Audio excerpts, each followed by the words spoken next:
और त्यांना शासनाकडून 5 रेती आणि सोलर मोफत देण्याचं आश्वासन दिलं. कुठपर्यंत काम आलं सर? काय सांगणार तुम्ही?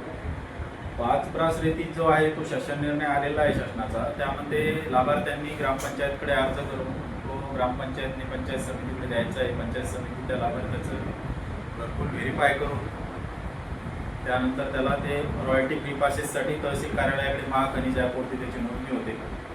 महाखनिज ॲपवर नोंदणी झाल्यानंतर त्यांना रॉयल्टी फ्री पासेस त्या विशिष्ट दिवसासाठी त्या लाभार्थ्याला दिली जाते. लाभार्थ्यांनी नंतर नदीपात्रातून किंवा ज्या ठिकाणी अधिकृत घाट आहेत त्या घाटामधून ती वाळू उपसा करणे किंवा स्वतः वाहतूक करणे अपेक्षित आहे. त्यानंतर सोलारचा जो विषय आहे, सोलारला 4 रेग्युलर हप्ते मिळाल्यानंतर आणि 4ही मस्टर निघाल्यानंतर त्या लाभार्थ्यांनी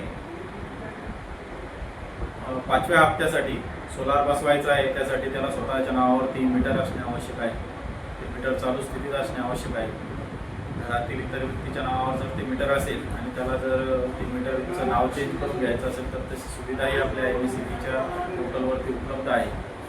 ते मीटर नावावर झाल्यानंतर आपण 5व्या हप्त्यामार्फत त्याला 35,000 रुपये सोलार बसवण्यासाठी ॲडव्हान्स देतो.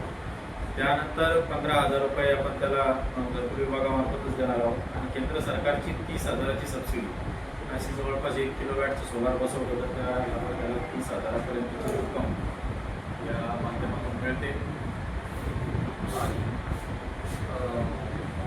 सोलार बसवणं हे म्हणजे काळाची गरज आहे. तर आपण ऊर्जा संकटाचा सामना करतोय तर सर्वांनी सोलार बसून सहकार्य केलं पाहिजे.